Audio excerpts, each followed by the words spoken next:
What is up, my brothers and sisters, my agents of respect? It's your boy Trey Johnson back with another episode of the No Disrespect But podcast. I know last week I said, hey, it doesn't make sense to talk about week 3 of the preseason because none of the starters are going to play. It's probably going to be some guys who either don't make the team or going to be on the practice squad, probably getting a little bit more of a dress rehearsal from your backups. So I didn't really think it was entirely necessary to do a preview of preseason week 3. And the initial plan was to kind of start with the NFC previews for that conference and then do another episode on AFC. But I'm so excited about NFL season. I just decided to, do it all at once. So we're going to talk about both conferences, division by division. What are my predictions for those division winners? What those records will be? We're going to talk about what I think our playoff standings are going to be and the conference championship results for each conference. We're going to talk about players awards, player of the year awards, things like that. I mean, we're going to be on it. I'm so excited for this episode. I did my homework last night. And by homework, I mean, I looked at every game, each team, all of their games, and went down. And I will tell you now, for some of them, I just did a win loss, win loss, win loss, win loss. But for the most part, it was really about this is the amount of games I think they're going to win. These are the amount of games that I think they are going to lose. And regardless of if it happens in the exact way I thought it, doesn't really matter to me. I think at the end of the season, um, it's going to be what it's going to be. And I'm going to start with the AFC. Honestly, starting with the AFC because that conference in itself is a bloodbath. You got some of the top teams in the league all in one conference. I'm talking Chiefs, obviously. Then you got the Bengals. You got the Ravens of Lamar Jackson reading back up. You have the Chargers. You have the Dolphins. You have the Bills. You have the Jets now. Um, you know, you have the Jaguars coming. You got the Titans coming. So it's a lot of teams. Browns, a full year with Deshaun Watson. What would that look like? So, man, it was hard. I'm gonna tell you right now, it was so hard to pick the AFC, and that's honestly why I wanted to go first with them. So we're gonna start division by division. We're gonna start in the South because that's where it's best. AFC South, consists of the Jacksonville Jaguars, Indianapolis Colts, Tennessee Titans, and the Houston Texans. And so kind of going through their schedule, man, I will say uh, I'm gonna start from who I got finishing last to who I got winning the division. And so I don't think it's going to be a surprise that I have the Colts finishing last. Rookie quarterback, a guy that's only played uh, 13 games in his college career, being Anthony Richardson. I think there's going to be a learning curve. Obviously, they're having some contract issues with Jonathan Taylor, who is by far their best player on offense. And you know, giving him permission to seek a trade, even though I don't think that's going to happen. But I just think with so much turmoil, that's the one thing a young quarterback doesn't need. Rookie head coach. But I just think, it's a growing year. I don't think anybody's really expecting them to compete. I will be surprised if they're actually competing for a division title this year. Now, maybe next year or the year after, especially after Anthony Richardson gets some games under his belt, gets a familiarity with his game and his style. I could see them improving in the next year or two, but I just don't see it this year. And so, I actually have the Colts finishing last in the division at 3-14. So got them winning 3 games, losing 14. And then second to last, third in that division, I have the Texans. Um, the Texans, not that I think they're like a really good team or a really bad team. I think they're kind of on that surface, maybe a year or two away, but also feel like they have something to play for in the sense that they don't want to give the Cardinals, the top 2 picks of the draft or something like that by finishing with an awful record. They really have a really good defense. That's one thing that stands out. And they added Will Anderson, who's one of the best players in college football history, defensive players in college football history, if not player overall. on their defensive line, and I think he's going to have a really good season as a rookie out of Alabama. Roll Tide, baby. But they got some guys like Jalen Peter at that safety position that I think that he's going to do really well under Coach D'Amico Ryans. Obviously, they drafted quarterback C.J. Stroud with their one of their first round picks, and rookie, had some ups and downs in the preseason. That's what you're going to expect, but I think that guy can sling it. I think he's a really good natural quarterback. Even though I take Bryce over him, I would say C.J. is probably 1A as far as the young quarterbacks in his draft, and so I think he's going to win them a lot of games. I think they're going to lean on Dameon Pierce a lot. Then on you have Laramie Tunsil and Titus Howard, I believe, is the right tackle when he gets healthy. They're going to have a better offensive line, going to have a good running back. Wide receiver is still a work in progress, but I think they have enough at that position to where, CJ will be okay. And I actually got them winning 6 games this year, going 6-11. So not, great, still below 500, but not a total dumpster fire. I mean, everybody knew last year was about tanking. The last couple of years for them were about tanking. So then they're going to actually try to win games as an organization and work their way back to respectability, especially in the AFC South. Then finishing second in the division in the AFC South, I actually have the Jags. I actually have the Jags finishing under 500 at 8-9. And I get it. They've gotten better, especially offensively with the addition of Calvin Ridley. But I just think they're a year away, just kind of looking at their schedule and what they're up against. I personally don't see them having a resurgence. I mean, they barely beat a Joshua Dobbs who came off the street, literally, Tennessee Titans team to qualify for the playoffs. Now, then their first playoff game, down 27-0, make a good comeback. They had the eventual Super Bowl champion Kansas City Chiefs on the ropes for a little bit before KC turned it on. But I just think, last year was kind of a fast start for the Doug Peterson regime. I think last year was meant to kind of be a rebuild, but because the Titans fell off with the Tannehill injury, I think it just opened the doors for the Jags to say, hey, might as well make the playoffs. And so they did just that. But I think this year they're going to compete. They are going to compete. They can easily flip this record around, be 9-8. They can win 10. They can win 11 games. But I just don't see it right now. And I think the Titans, who I have winning the division at a 12-5 record, are the better team in that division. And when I think about the Titans, obviously nobody really likes Ryan Tannehill that much, but I think he's been a solid quarterback for most of his career. He was an MVP candidate a couple of years ago. And honestly, if it wasn't for him, the Titans don't even make the playoffs because you recall Derrick Henry missed a ton of that season. And so I think last year, dealing with some Derrick Henry injuries and then dealing with Ryan Tannehill's injuries, it was just too much. And the Titans still almost made the playoffs, which is crazy. And they're just a well-coached team. Coach Mike Vrabel over there just got DeAndre Hopkins. So you're adding the number 1 wide receiver, Treylon Burks, hopefully going to have a big sophomore season for them. I think if you're a Tennessee Titans fan, you should have the expectation that, one, you're going to win your division and that you're going to compete in the AFC. I know a lot of people are making a lot about their defense, but they still have Jeffrey Simmons on that defensive line. And when you have a person that can wreak havoc like that, I think you're going to have a chance. Obviously, they've done some things in their secondary, have yielded some draft picks in their direction. So you're just assuming and hoping that that unit catches up. But, AFC South is probably by far the weakest division in the AFC conference.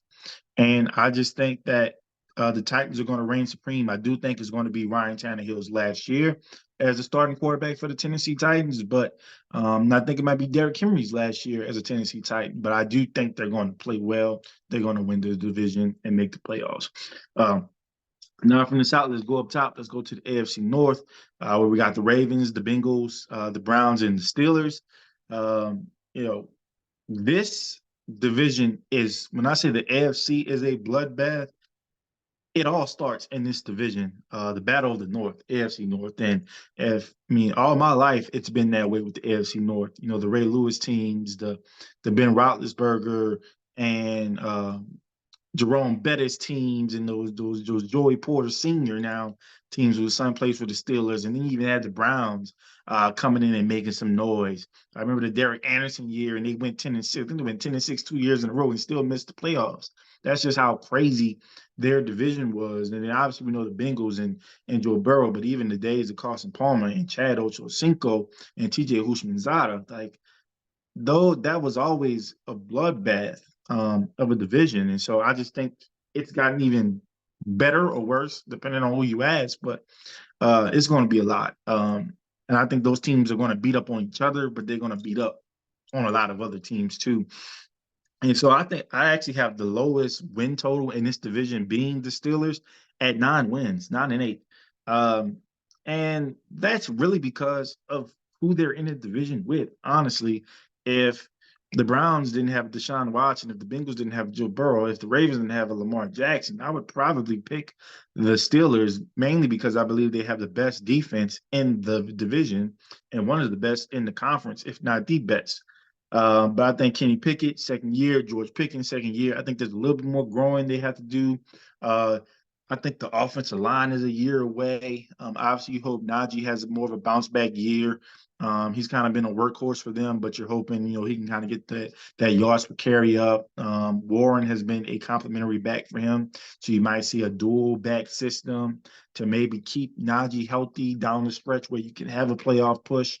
But and like I said, I could be wrong about this team. This division is so hard to choose. I think this out of all the teams, not all the divisions, both NFC and AFC, this one really kept me up, and I was like, I kept going back and forth. But as it stands right now, I have the Steelers finishing the season at 9-8.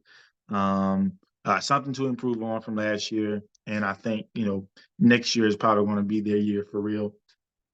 Then I have the Browns finishing third in that division at 10-7, actually. Um, you know, I think Deshaun Watson a full year in that system. I think he's going to do really well. You got Amari Cooper, you got Donovan Peoples-Jones at the wide receiver positions. You got Nick Chubb at the running back position. We already know what the defense is bringing with Myles Garrett. So um, I think they're a good team. They could definitely be a playoff team.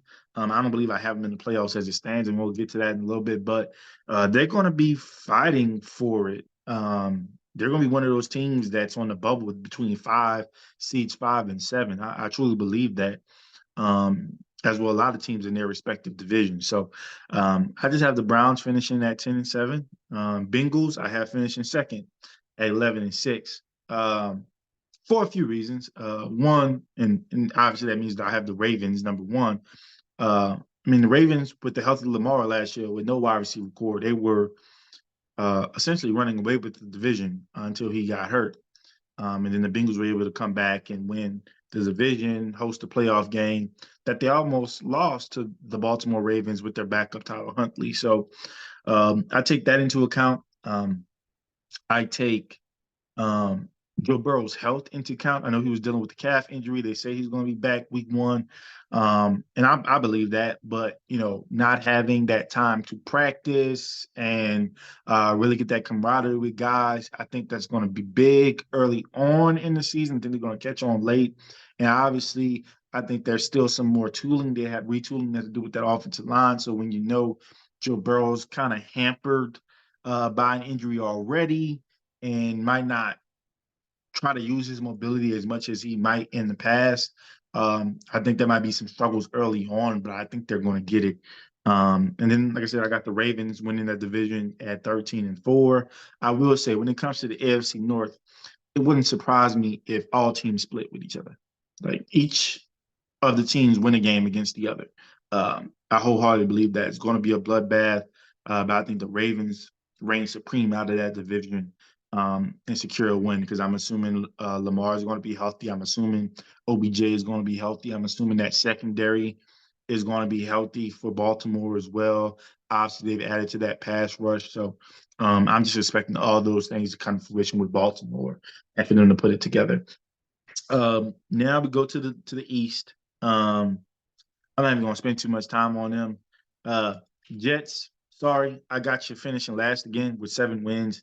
The schedule, that's all I'm saying. The schedule is just so brutal, and there's no way I'm going to believe that just because Aaron Rodgers, who struggled last year, as his last season as a Green Bay Packer, he's all of a sudden just supposed to make the Jets like this perennial playoff Super Bowl contender. They don't have an offensive line. They're still going for running backs, which is why they signed Dalvin Cook, which could be a good acquisition for them. Still very young on defense. They got some guys, like Quentin Williams that are studs at their positions, and I know defense is going to bring it, but that offensive line terrifies me, man. And I just don't think this is the year. I think next year, especially with some camaraderie with Aaron Rodgers more in the system, and maybe getting some more guys, some healthy guys on that offensive line, I think we can talk about it. But I just think right now, especially looking at their schedule, man, it's brutal, especially their opening schedule. I think their first 4 or 5 games are against playoff teams, and like good playoff teams. Like it's going to be difficult for them to get some wins. But I think they're going to round it out into shape towards mid to end season and end up with about 7 wins. Third in that division, I have the Patriots finishing at 10-7, actually.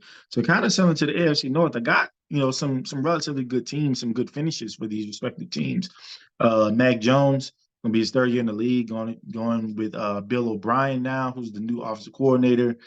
He was the previous offensive coordinator at University of Alabama, but also served his stint in New England before he went to be the head coach at Penn State. And um, I didn't really care too much for Bill O'Brien at the college level, and honestly, I believe it's because he coached too much like an NFL coach, where not relying on the run as much or giving the ball to your weapon sometimes. But I think his system and its and how complicated it is, I think it works well for an NFL mind, and I think it's something that Mac is going to thrive, and I think he's going to have a bounce back year after a sophomore slump where he basically had a defensive coach calling the offensive plays, which is not great for any young player's development. And so I think under Bill O'Brien, I truly think that Mac is going to have a bounce back year. I think they've added to their running game. Obviously, got Ezekiel Elliott, but Ramondre Stevenson's a stud. He did his thing last year.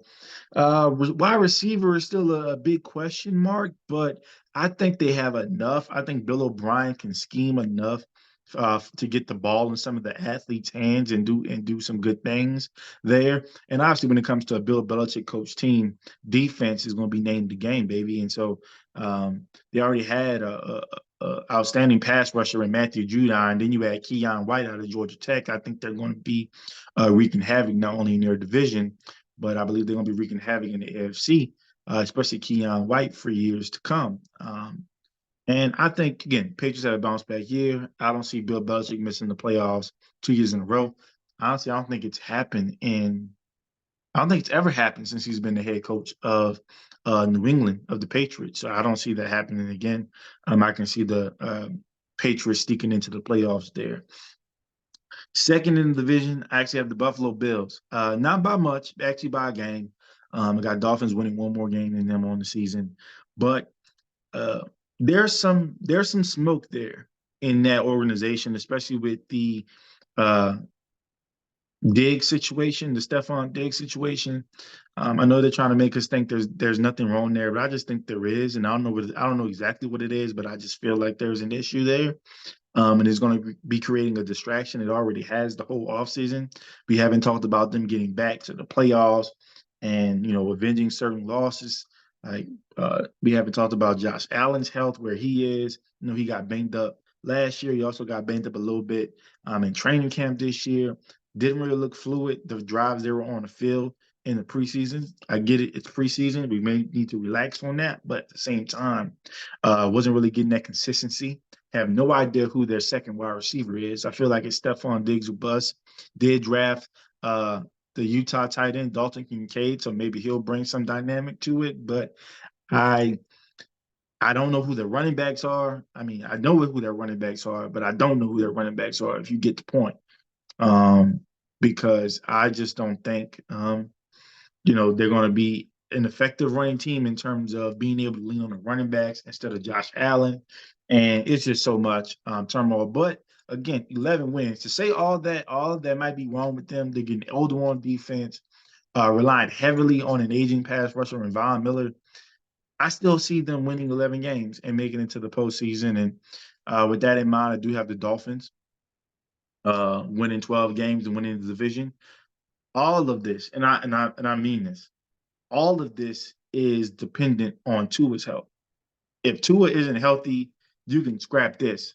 If he misses, 3-4 games or more, whether it's concussions, whether it's shoulder, whatever it might be, if he's not protected, if he's not healthy, I don't see a pathway for the Dolphins to have a winning season. So a lot of this is assuming that he stays healthy, and that they're able to do some things, build on some things that he was doing last year. I believe he led the league in passer rating.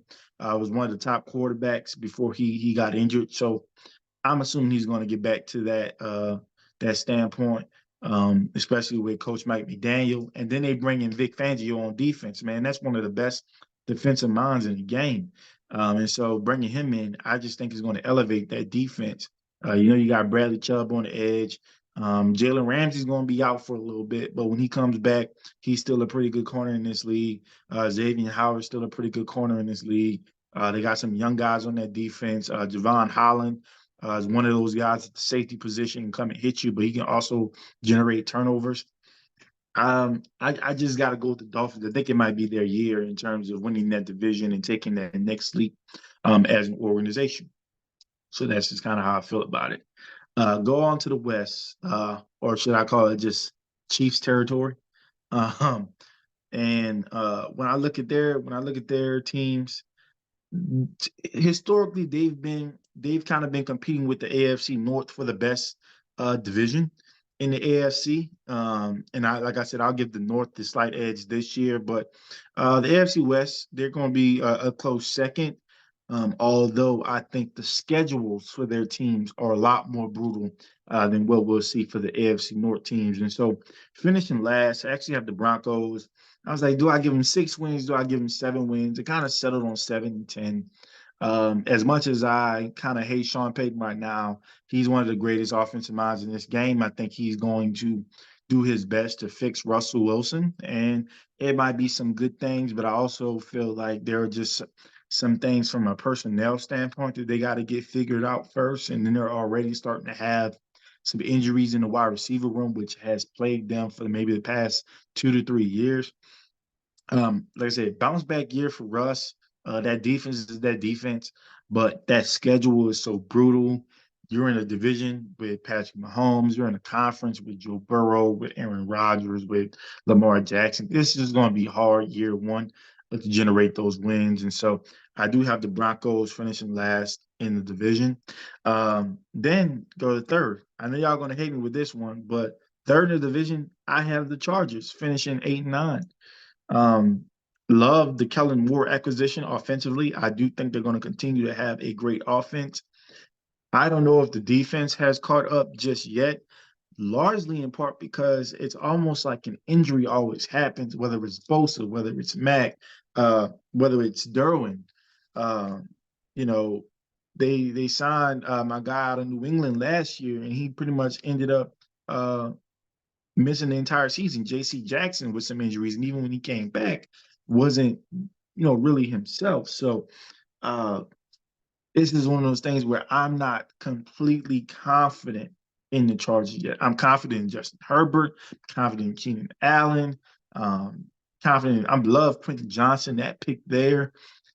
I just got to see it, and I'd be happy to be wrong on this prediction. But right now, I got them a little under 500. I think it's going to be time for their head coach to be relieved of his duties, and you can see a guy like Kellen Moore finally getting his first head coaching opportunity. So stay tuned on that.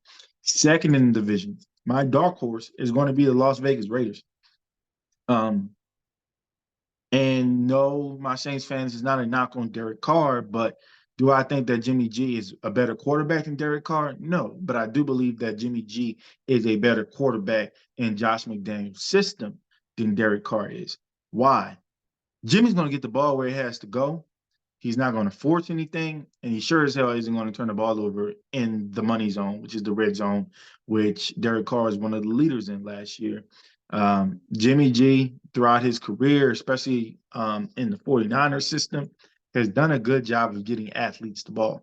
I think where he'll struggle, where he's always struggled, is kind of making that deep play. And I think that's because of his mindset of, I don't want to make a bad play. I'm just going to make a good play or a good enough play.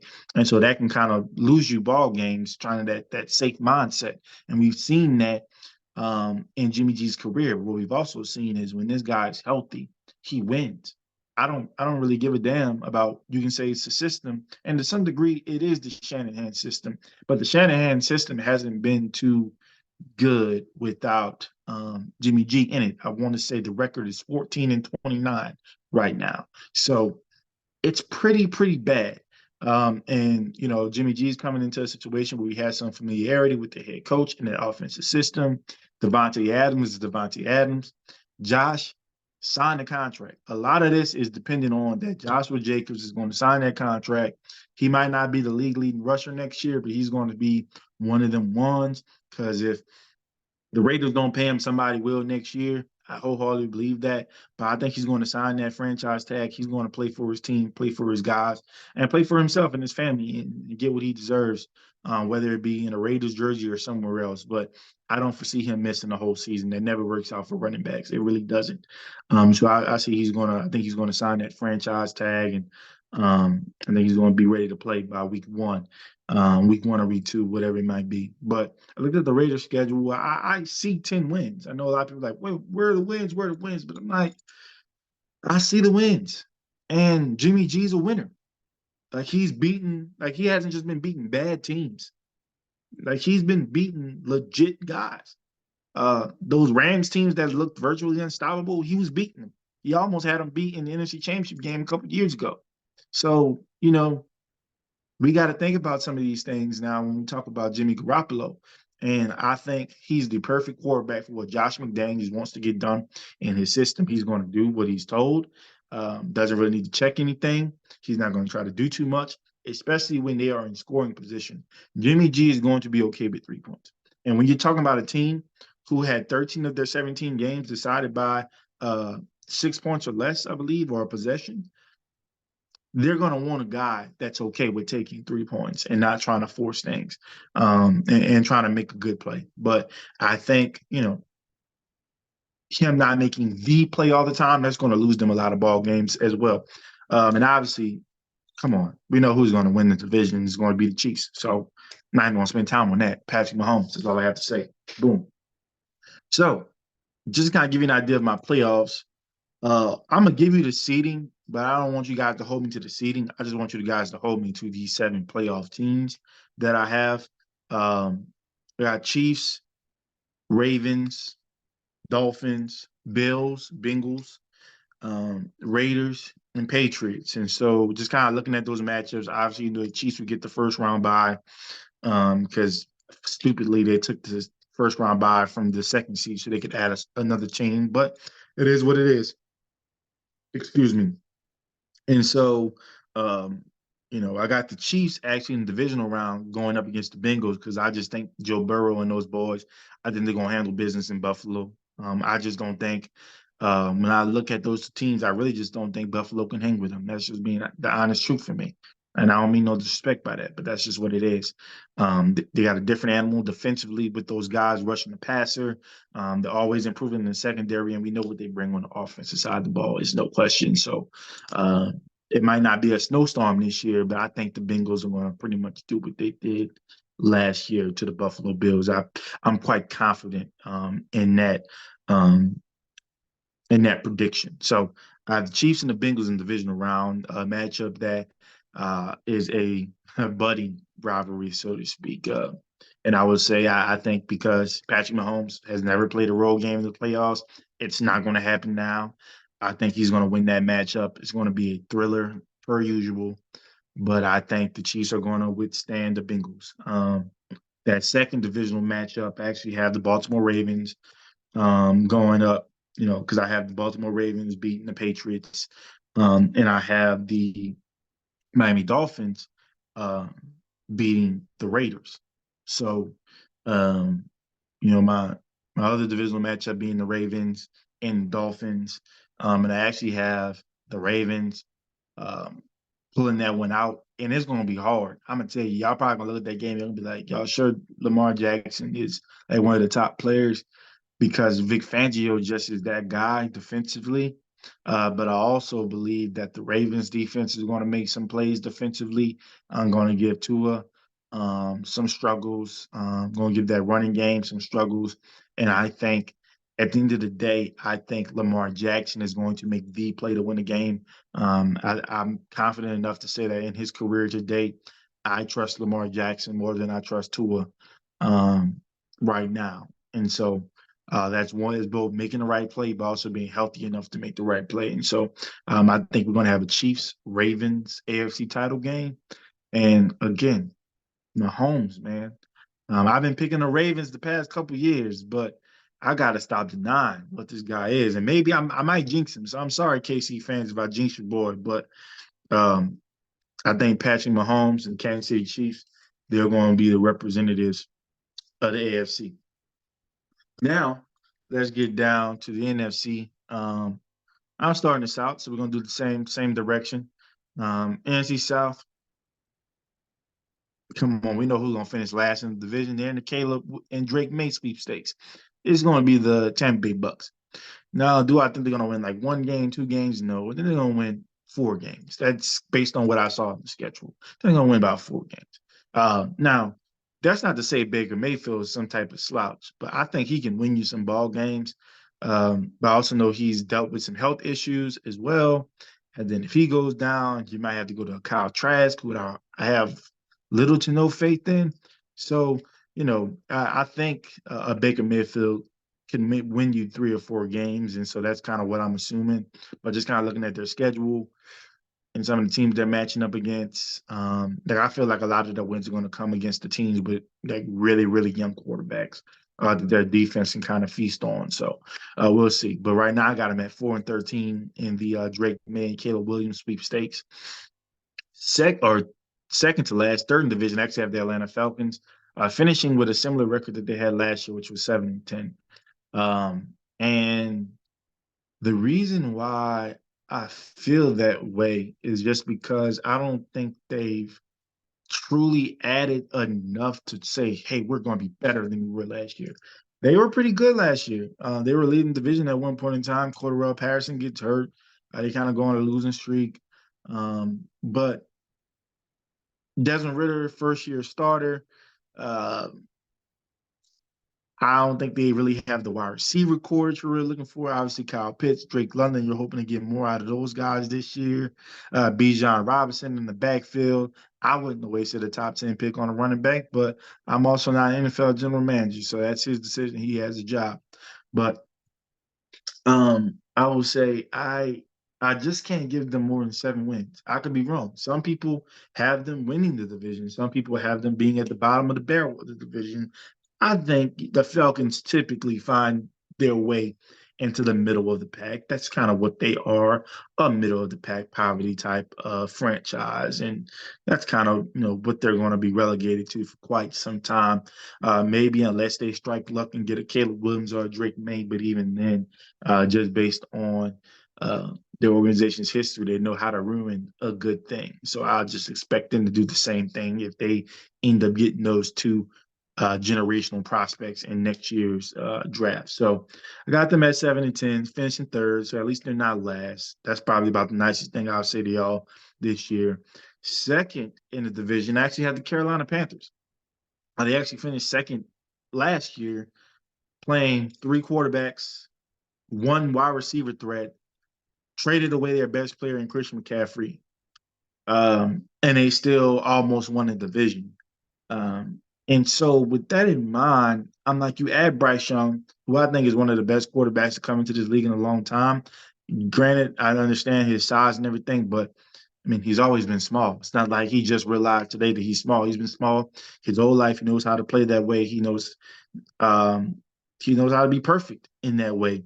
And so I think you totally upgraded your quarterback room. Andy Dalton, as much as I really don't think he's a starting caliber quarterback, he is a really good backup quarterback and a guy that's a good mentor. As Justin Fields, he speaks highly of the guy. Dak also spoke highly of the guy as well. So he can come in, win you a couple games. If by some chance Bryce gets hurt or something like that, you can get a win or two out of Andy Dalton. And so I got them finishing at 9-8. Just looking at the schedule, I think there's going to be some games. Uh, that they might surprise some folks. I think Bryce might win a few games. Obviously, their wide receiver core is nothing. Obviously, the Falcons might have a better wide receiver core than the Panthers. But like I said, they only had one wide receiver threat really last year. Um, and I think they might have more of a collective unit. You got a wily veteran, Adam Thielen, who can still make some plays. You got some young guys. So we'll see. I think the offensive line is going to struggle. But to be quite honest with you, me giving them 9 wins has almost zero to do with their offense and almost everything to do with that defense. It's a defense that gives my New Orleans Saints trouble all the time. Brian Burns, I wish they like released you or traded you or something because he's the bane of my existence. It has been for quite some time since he's been in the league. So I'm praying that our offensive line can hold him at bay. But their defense, similar to the Saints defense, is a reason why they're going to win some games that they probably shouldn't win. And so I'm going to give them 9-8. That's kind of where I have the Panthers falling. Uh, Saints, obviously, got them winning the division. I mean, this is probably the easiest it's been, especially since Tom Brady's retired. Um, I think we have the better quarterback in the division than Derek Carr. I think we have the better skilled players when you think about an Alvin Kamara, a Chris Olave, a Michael Thomas, if he stays healthy, a Rashid Shaheed, a Juwan Johnson. You add Foster Moreau to that. You add a Jimmy Graham to that for red zone situations. Obviously, you got the Swiss Army knife or the Mormon missile, as I love to affectionately call him, and Taysom Hill. You add the touchdown or the rushing touchdown leader in Jamal Williams in your backfield. You draft a young stud out of TCU, Texas Christian University, for those of you that aren't familiar, and Kendra Miller, who showed a few days ago that he can catch that thing too, as well as he can run it. So you're building out your backfield to where all the pressure isn't on Alvin Kamara. You got a lot of pass catches for Derek Carr to play with. That defense is that defense, baby. You know what it is. The Angola defense, led by the warden, Marshawn Lattimore. Nobody, you come in, but you don't come out. That's just how it works. And I think they just got better. Um, Defensive line is always going to be something of a question mark for me. They were 31st in pass rush win rate, but you got a rejuvenated Cameron Jordan who has the quarterback that he wants now. He wants to get Derek Carr back to Vegas, little Derek, as I love to call him. And I think he's motivated to get a ring. I think he really wants that. I think guys like Demario Davis really want that. But who's going to step up opposite Cam? That's really what it is. Cam at 34 years old should not be our best defensive lineman. I'm kind of wanting this year, maybe over the next couple of years, Cam to have more of that Michael Strahan role where guys like OC and Justin Tuck, they stepped up big time. And, you just need an old man Strahan for that one play. That big play you need to end that game. Old man Strahan will give it to you. And that's what Cam Jordan, I hope, gets to evolve into and be dominant in that aspect of it. While some of the young guys, like Carl Granderson, Passing Yao, Peyton Turner, who's been showing flashes this preseason. Hopefully he lives up to the first round pick. Brian Brzee, our latest first round pick, bringing some pressure in the interior. Is it Colin Saunders? Got him from the defending champion Kansas City Chiefs. Guy at 324 shouldn't move like he's moving, but he's moving and he's making plays. So I don't know. I'm still iffy on that, on the interior and in the edge of our defensive line. Same as our offensive line. Our offensive guards scare me to death. They really do. I know that's what Derek Carr struggles with, interior pressure. A lot of times he'll throw off his back foot. That's why he led or was one of the leaders in red zone turnovers last year. But he's with a coach that wants him. He's with an organization that wants him. I hope for the best. I don't think, some of my fellow Saints fans got us winning 13 and 14 games and going crazy. I'm keeping that 11-6. One, we're missing our best player. And yes, he's our best player until somebody steps up. Chris Olave, after one season where he, had his own mishaps, can't be our best player. So you don't get that nod after one season. You have to prove consistency to me to say you're taking number 41 spot. That's just how I feel about it. And to be without him for the first 3 games of the year, I truly have us either going to be 2-1 or 1-2. But damn sure I don't think we're going to be 3-0. You don't just replace the best player on your team and just think it's okay. I don't really care who you replaced him with. It's going to be hard. It's going to be difficult. I expect some growing pains. I've already told you my concerns with the offensive line, especially on the interior side. But at the end of the day, we're in the division that's winnable. I think we have a pretty easy schedule. I think we have one of the easiest schedules in the league.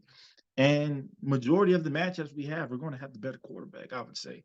I think if a person blind, just was looking at careers and things like that, they're going to say, yeah, the Saints have the better quarterback. And I mean, like I said, that defense, baby, Angola defense, and everybody knows we are God's chosen team. We are blessed by His Holiness, the Pope himself.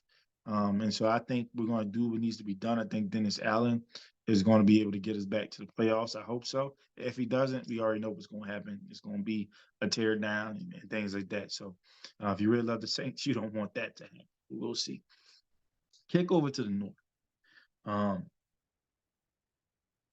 let's go. We know who's going to be last. It's going to be the Bears. I think everybody's trying to pick the Bears to do something crazy, and they got more from Carolina, but y'all not there yet. Y'all almost there. I promise you, Chicago. By next year, you're going to have a contender, but just not yet. Just not yet. So I got the Bears finishing at 6-11, which is much better than 4-13. So a 2-win differential. They could easily win about 7 or 8 games. But right now, I'm comfortable given their schedule. Put them at 6-11. Third, Packers, 9-8. 9-8. Now I know a lot of y'all think they're going to be shit without Aaron Rodgers, but that Jordan Love kid, I think he's going to be special. I think he's going to show flashes of being one of the young or the great young quarterbacks in this league. I just think their division, I think the conference, I think they're going to be a teams that might be better. But they're going to be one of those teams fighting for seeds 5 through 7. I truly believe that it's going to come down to the wire, and it's probably going to be a few divisional games, games within their division that really impact whether they make it or they don't make it. So I kind of have them as a fringe playoff team, right on the outside looking in. But I think Jordan Love's going to prove a lot of people wrong. I do think they have an underrated defense. They do have a young wide receiver core. Just drafted a good young tight end. So I think they're doing some things to give Jordan Love um, some much needed assistance, and obviously for the most part keeping their offensive line intact. David Bakhtiari stays healthy. You got your blind side covered. I'm going to be on the Jordan Love hype train this year, and I'm excited about that. And I think he's going to prove a lot of doubters wrong. It might not lead all the way to wins and playoff success right away, but it didn't lead that way for Brett Favre or Aaron Rodgers either. So be patient with the young man. I got them finishing third. Second in the division, got Detroit Lions. Everybody's crowning them the NFC North champions. Uh, they might be NFC title contenders. Not yet. And I will say, this one is hard for me. The Lions started 1-7 last year. They did. They started 1-7 last year.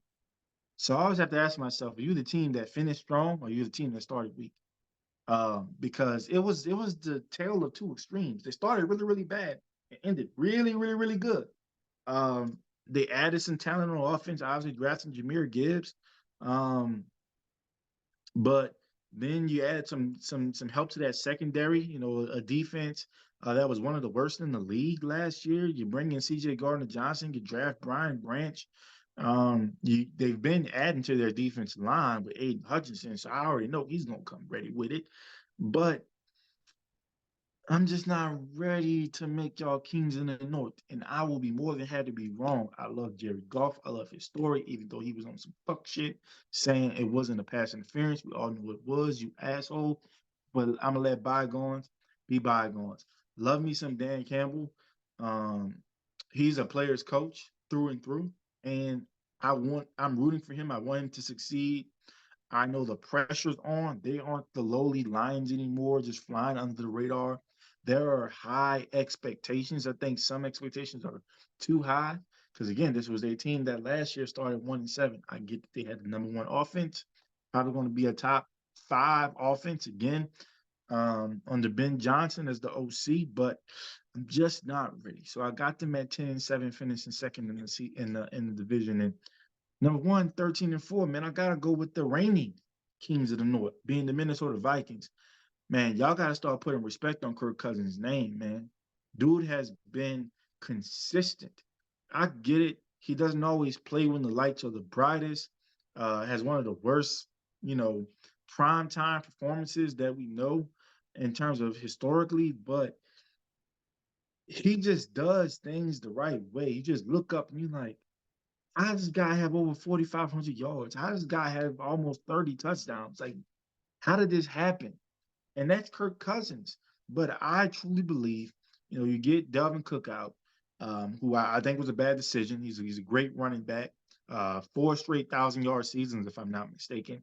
I don't think you get rid of a player like that when they're that productive, but they did. They felt like they could do a running back by committee approach, which is usually the Shanahan way for the most part.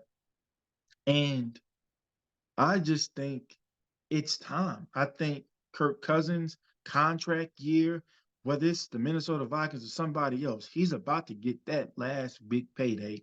And I think he's coming to play. Obviously, you're returning Jettas, man. Justin Jefferson, arguably the best wide receiver in the game, if not the best, reigning offensive player of the year. Then on top of that, you add a former Biletnikoff winner and Jordan Addison to this team. Then you got TJ Hawkinson a full offseason to get ready. They're improving the offensive line. Very underrated acquisition. They had the worst defense in the league last year. They go get Brian Flores. Brian Flores, one of the best defensive minds in the game. Like I have Bill Belichick, I have Vic Fangio, I got Brian Flores. Well, DA over Brian Flores, but he's in my top four, top five defensive play callers. So they're gonna make some changes defensively. They're gonna be really good defensively. And I think the offense, I think they're going to pick it up. I think the offense, I think the running back room is going to pick it up, picking up one man slack. You're going to maybe have two or three back staff do the job now. But I think Kirk Cousins is going to have an MVP type year. It wouldn't surprise me if Kirk Cousins and Justin Jefferson are vying for the MVP. Like those two together are going to be that good. I just feel it. Um, and that's who I have winning the division and actually being the number one overall seed in the NFC. But I'm gonna kick it off to the East. Used to be the NFC least, but it's not so much anymore.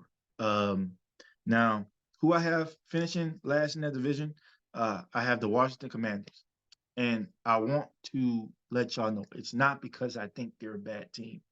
Defense is phenomenal.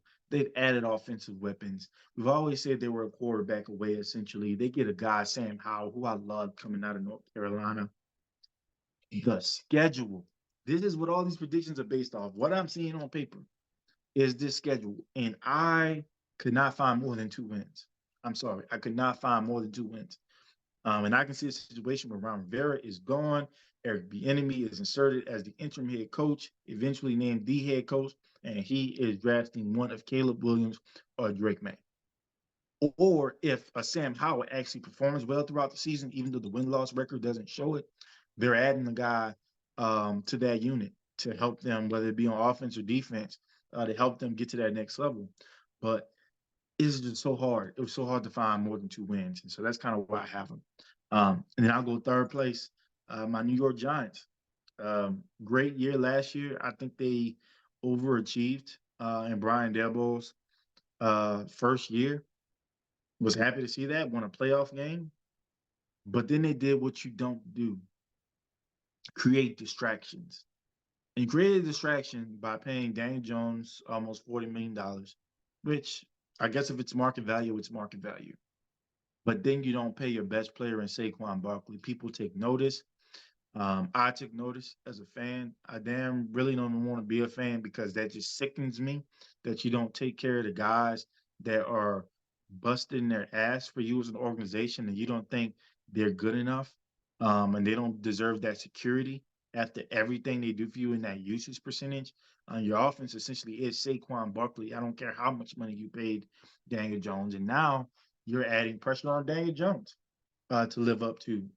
Not to mention that he was already under immense pressure being a top 10 pick in the most brutal media market in the world, replacing Hall of Famer and two-time Super Bowl champion, two-time Super Bowl MVP, the best quarterback in New York Giants history. He's replacing that guy. There was already a lot of pressure, and you just kind of made his safety net pissed off. You just essentially getting rid of it. And so I didn't really like what they did with Saquon Barkley in the offseason. And I think it's going to rear its ugly head. He did come back. He signed an extension, but or at least signed a deal for this year. But I just feel like, he might not run as hard now. He might not try to catch all these passes the way he did. He might not run in that hole. He might want to go back to trying to break everything loose instead of just taking the 3 or 4 yards, those hard 3 or 4 yards. And we got some weapons. Darren Waller, to draft Jalen Hyde out of Tennessee. But we'll see. I couldn't find more than 5 wins. I think there's going to be some good games. I think their defense is going to be much better. I just couldn't find it. That's really what it was. It's what it comes down to. Second in the division, I got the Eagles. I got them taking a little step back, lose their offense coordinator, Shane Steichen, to the Indianapolis Colts, where he's now the head coach. Obviously, their defense, they're continuing to upgrade. They lost some guys in the secondary, but they kept their 2-star corners. And so I think they're fine for the most part. Then you got some young guys, Josh Jobe, Eli Ricks, who had a phenomenal preseason. I'm pretty sure he's going to make the roster. So, so there's some good things. I think they're going to be a really, really good team. Jalen Hurts is going to be, he's going to be Jalen Hurts. Uh, you know, then you got Devontae Smith, you got Brown. So I'm confident. You still got that offensive line, defensive line. You add Jalen Carter to that shit, which is totally unfair. Thanks, New Orleans.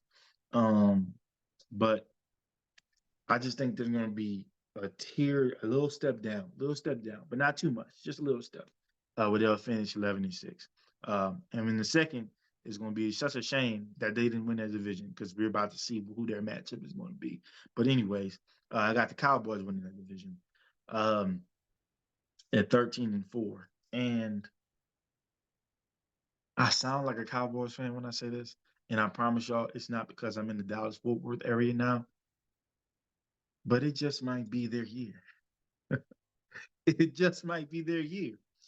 I mean, they have the defense. I mean, Michael Parsons, that is generational, something we haven't seen since Lawrence Taylor. I'm telling you, the guy is crazy, crazy athlete, crazy pass rusher, physical, fast, just something I really haven't really seen at that position in a long time.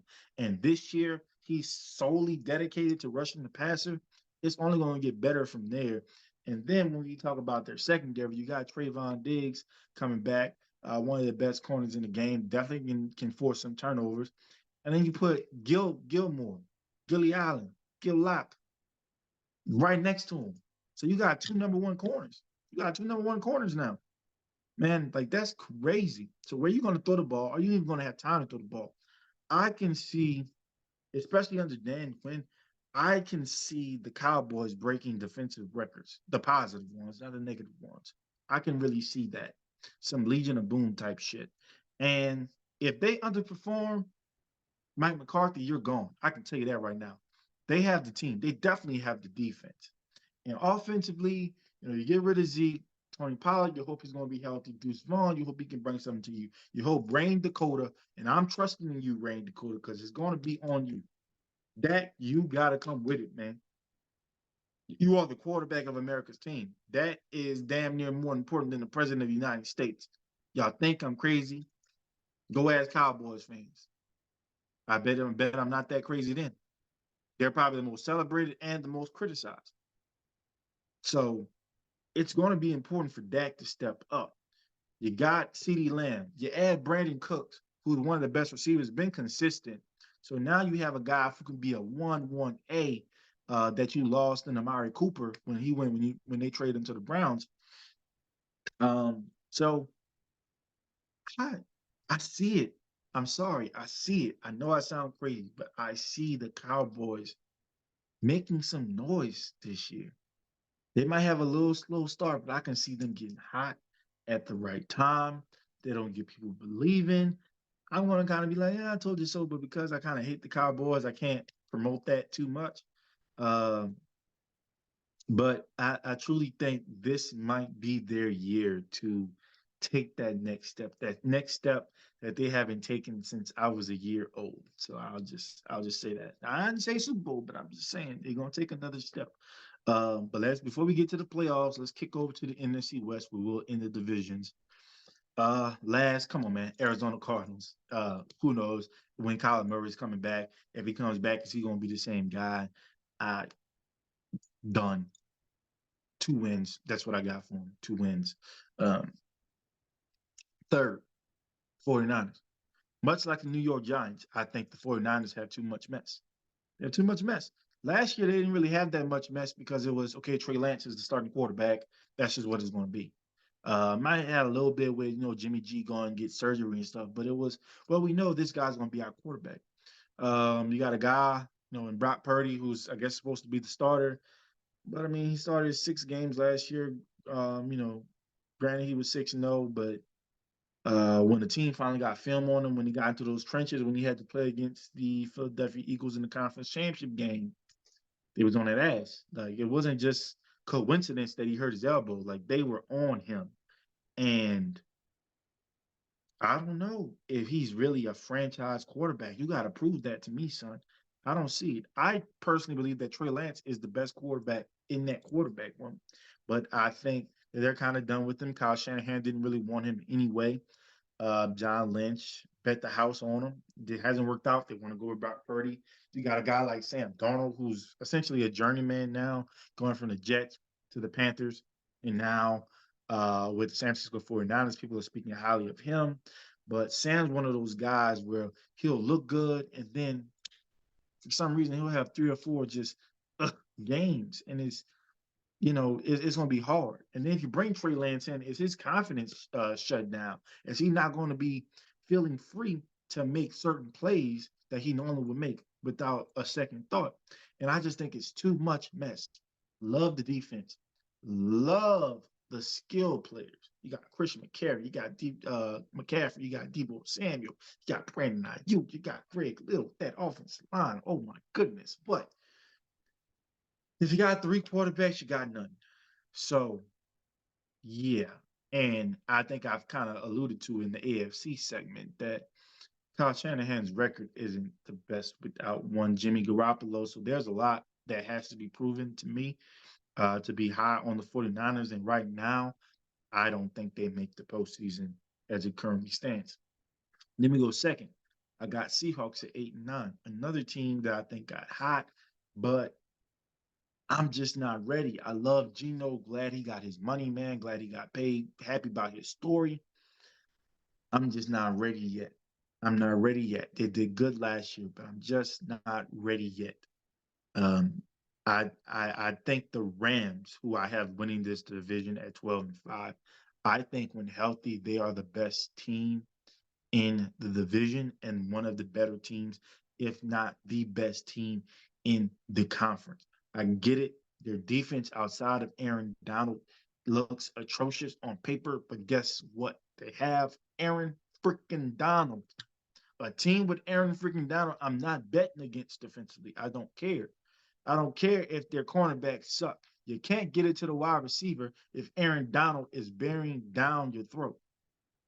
And whereas I'm assuming that Matthew Stafford, who I love to call Matthew Pafford, because that's what he was in Detroit, just padding his stats. I think he's the best quarterback in that division by far, by far. And you get a healthy Cooper Kupp. I don't really care who the other wide receiver, who the other tight ends, who the other running backs. I don't care. You get a healthy Cooper Kupp. I've seen the man. I've seen the man carry a receiving corps where everybody knew he was going to get the ball. And guess what? He got open. That's how dominant of a pass catcher, of a route runner he is. If they are healthy, and I'm assuming they're going to be healthy for the most part, especially at the quarterback position and the offensive line position, and Aaron Donald's going to be healthy and Cooper Kupp's going to be healthy, they're going to win that division. That's just what it is. That's how I feel about it. So, you know, sue me, but that's where I'm at with that. I got the Rams win the NFC West. Now let's go to my playoff teams, 1 through 7. Doesn't the order really doesn't matter, honestly, but the teams I have in here, they matter. One, I got the Vikings, #1 overall. Cowboys, #2 overall. Rams, got the Saints at 4. Got the Eagles at 5. Dun dun. Yeah, y'all better shit yourselves. 6, I got the Lions. Actually, what's funny is I mistakenly wrote the Packers, so that could be a sign, but I really meant the Lions, so it could be a sign. Wink, wink. I don't know. And then #7, I have the Panthers, Carolina Panthers creeping in. So this lowly, shitty ass NFC South division somehow is going to get 2 playoff teams in, because they might be shitty when they play each other, but they usually do a good job of beating everybody else. So I do have the Panthers squeaking in, mainly, like I said, mainly because of that defense. And I think they drastically improved the quarterback room, both at the starting quarterback position and the backup quarterback position. So there's that. Obviously, your Vikings get that bye week, which it is what it is. And so, division round, I got the Vikings playing the Saints. You know why they're playing the Saints? Because that means that Jalen Hurts and those Eagles got their ass bust down in that dome. Because again, we are God's chosen. We don't care. Like, we blessed by His Holiness the Pope. It's gonna happen. Like, I don't care what you got on that defensive line. Y'all got to meet Big Pen, #70. I don't care what you got at the cornerback position. Michael Thomas, Smooth, Olave, Speed. Y'all got to see them. Linebackers, I hope y'all can cover. And we got Derek. And hell, if by chance you got to throw Jameis in there because somebody done fucked up and got Derek hurt, I'm still confident we're going to win. Why? Why? Because your offense ain't doing much. Because of the warden of Angola, baby. It has its reach. I'm robbing that defense all day, every day. Now we got a three-headed monster at running back, including two guys like Jamal Williams and Kendra Miller. Where you say, hey, it's time to run this shit out. It's time to run this shit out. And you got 2 guys that can go do that. I'm confident. We're gonna be smashing some heads, both offensively and defensively, regardless of my concerns about certain areas of the team. That's just what it's gonna be. So Vikings versus Saints, because the Saints done bust the Eagles' ass. And then my second divisional matchup, I got the Cowboys, who are going to beat the Panthers at home. But I'm probably go to that game because I'm in the Dallas-Fort Worth area. You know, go to that game. And then I got the Rams, who are going to beat the Lions, playing against each other. And obviously, and I'm gonna say this via bias, because what's funny is in the regular season I have us losing to the Vikings because somehow we just lose to the fucking Vikings, which pisses me off. But in the playoffs, I have the Saints beating the Vikings. That's just what it is. I do truly feel that they'll make a conference championship game. They have the team. That's really the expectation. If it's anything, like it's Super Bowl or bust. Let's just be honest. The fucking kicking the contracts down the can, giving Derek Carr, giving Derek Carr all that goddamn money because the coach liked him and drafted him 10 years ago, whatever it was. Yeah, we did that to win the Super Bowl, not to just win the division or get to the playoffs. I swear to God, James Winston and Taysom Hill can do that for us, especially win the fucking division. Like, if they're healthy, of course they're going to the division. Like, you want a cookie for that shit? No, you're not getting that. But again, I think that defense, I think Marshawn is going to take that Justin Jefferson matchup personally, basically going to shut off one side of the field.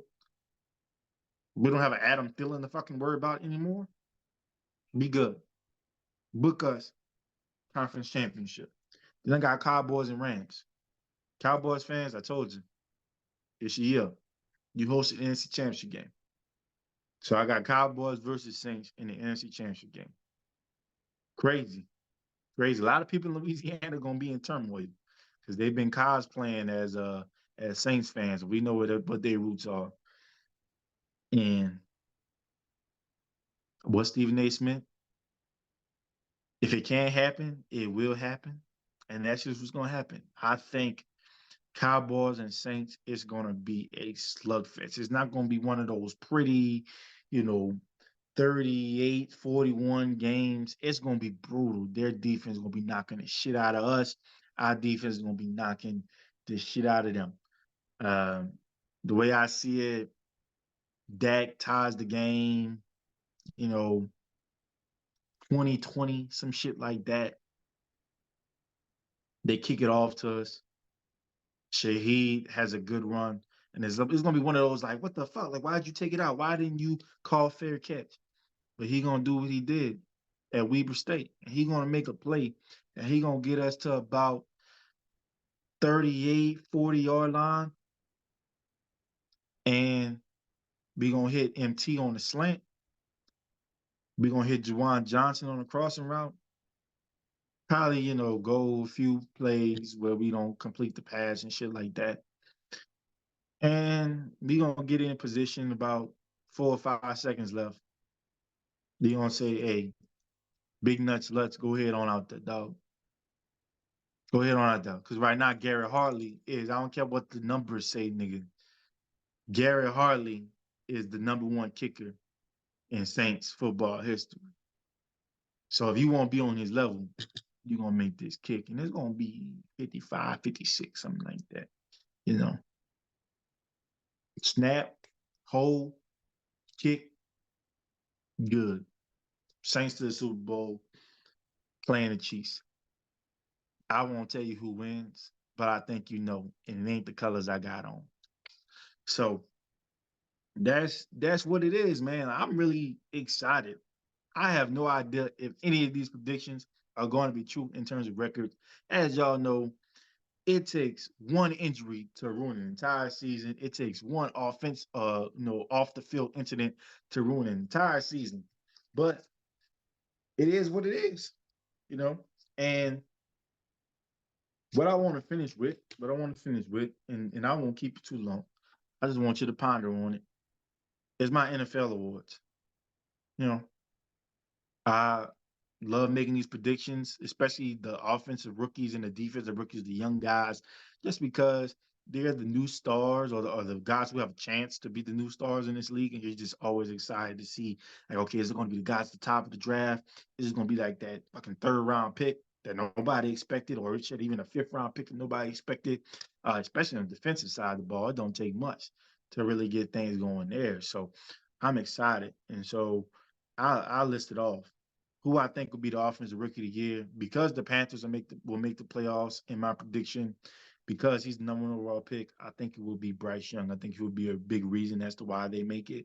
It's not like his numbers are going to be like phenomenal by any stretch of the imagination, but we all know it's really a quarterback award. A wide receiver has to go off essentially, or quarterbacks have to suck like they did last year for another skill position to win that award. I think Bryce Young wins the Offensive Rookie of the Year award. Honorable mention might be a guy like Anthony Richardson that puts up video game, stats, although the record doesn't show it. I can see a guy like Jahmyr Gibbs or Bijan Robinson winning it. You just never know. Defensive Rookie of the Year, I'm gonna go with a 2nd round pick, Keion White out of Georgia Tech. I just think being able to line up, obviously Matthew Judon, I think he's gonna have a lot of one-on-one opportunities. He was born to rush the passer. He's learning under the tutelage of the best defensive mind in the history of the game, according to some. I got Keion White with the New England Patriots winning that Defensive Rookie of the Year award. Comeback player, come on. If DeMar Hamlin takes one fucking snap, it's his award. Next category, Offensive Player of the Year. Jettas won it last year. I think Jamar Chase took that personally. He didn't say it. At least I never heard him say it. But I just have a feeling that he took that personally, and he's going to want that award. He doesn't want anybody having anything over him. Um, and so I think he's going to come back with a vengeance. I think Joe is going to, he's going to be like, hey, Joe, I want that goddamn award. And Joe's going to make sure he gets involved. So that's who I have winning offensive player of the year. Defensive player of the year, I didn't talk enough shit about him.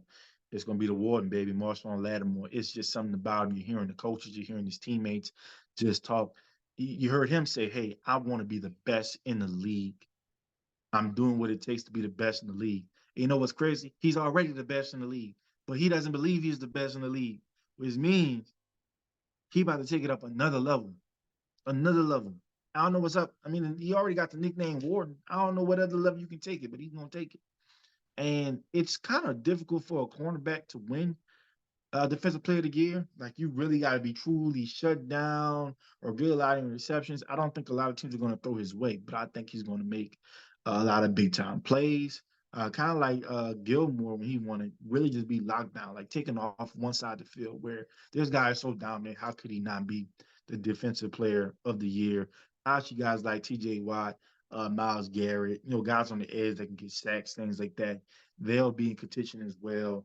I can see a guy like Pete Werner, who's also on New Orleans Saints, being a person that wins that award because he was leading the league in tackles before he got injured last year. So, but I'm gonna stick with the Warden on this one, Marshawn Lattimore. MVP, laugh away. Number one overall or number one seed in the NFC. I think he's going to benefit from Patrick Mahomes fatigue because it is coming. I think it's going to be Kirk Cousins, and they're going to give him one. Um, Now, obviously, that's a dark horse candidate, but that's my prediction. If you think something else, make your own goddamn list. But this is my list. So I believe that Kirk Cousins is going to win the MVP. It's not going to do him any good because they're going to lose that first playoff game, and he's not going to be a Viking anymore. But it is what it is. That's who my MVP of the National Football League will be, mainly because Patrick Mahomes voter fatigue. So that's what it is. Now, players I'm really excited to see. I already kind of talked about the young guys, Jahmyr Gibbs from Georgia Tech and the University of Alabama, a running back for Detroit Lions, obviously coming to a team that was the number one offense in the league. I think they're going to utilize him in a lot of ways, especially in the passing game. So really looking forward to that. I'm looking forward to Justin Ross out of Clemson playing. He pretty much missed all last season, coming back from that neck injury that he suffered in college. The guy's playing with Patrick Mahomes. I seen him running routes. That was a route he ran against Alontae Taylor in the preseason game. He didn't get the ball, but it was just beautiful. His route running is crazy. And I think Patrick Mahomes is going to love this guy. Um, and which is big because they need, a more consistent pass catcher that isn't um, Travis Kelsey. So I think Justin Ross is going to get a lot of balls thrown his way. I think he's going to have a really good year. I'm excited. One, because he's healthy. And you love to see when young men can live out their dream, especially when it seemed that it was about to be taken away from them. And so you love to see it. So I'm excited to see Justin Ross play. On defense, uh, I want to see Stephon Gilmore. I had his name, then I scratched it out. Fuck it. I want to see Stephon Gilmore in Dallas. I think he's going to be a huge addition to what they do there. Because Trayvon was already balling. Like now you gotta throw at him. They're probably gonna put safety help on top of Trayvon. So in case he does bite on the double move, he has help. And you're just gonna tell Gilly, just do what you do. So I'm excited. Um, Jalen Carter, that's a big boy. I'm excited for him.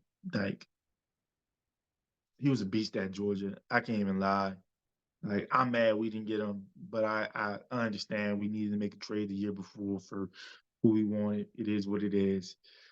But damn, he's gonna be a monster in that system. I just feel it because he's not like a lazy dude or anything like that. Always has that motor. I know kind of the off season they had some stuff about him and say he kind of came in overweight. But think about the mental aspect and what he was dealing with and what was on his mind. With his teammates being killed, kind of him being accused of being a culprit in that to a degree with the drag racing allegation. So, but I'm so excited. I mean, the speed, the size, the strength. I don't know how anybody's going to run against the Eagles. And if you're in third and long situations against the Eagles, They might win the Super Bowl this year if that's the case. If they end up having teams in situations like that, we'll see. And obviously, I want to see Sauce Gardner, man. He getting all the hype. I didn't really see a lot of Jets games last year, but again, you in that big media market, so yeah, you'll get a lot of scrutiny, but you're gonna get a lot of love when you in that market. And they're putting him as one of like the guys. Like they got some lists, he's over Sean, which to me is fucking disrespectful. But it is what it is. But I'm really excited to see him take that next step, sophomore year in the NFL. Just excited to see him really do good. I don't really care about because somebody talks, or overhypes a player that I want them to fail. Now I'm not one of those guys.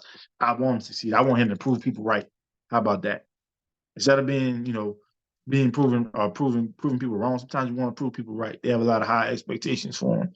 I'm looking forward to that because I believe, looking at their schedule, he's going to have his hands full with a lot of some of the elite, talented wide receivers in his league.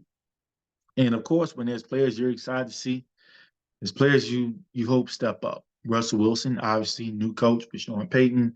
We hope last year was a one-off. I still stand by that Russell is not a needle mover. I will say I will, get rid of that agenda a little bit. I will, root for his success because he's a good guy, good man, good husband, good father, good leader. Um, but I hate Sean Payton, so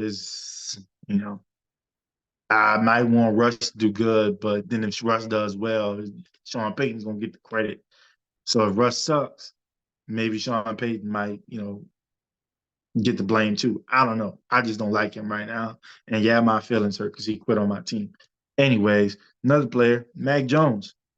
I have him in the playoffs, so that shows that I feel he needs to step up and that he will step up. But he got to step up, man.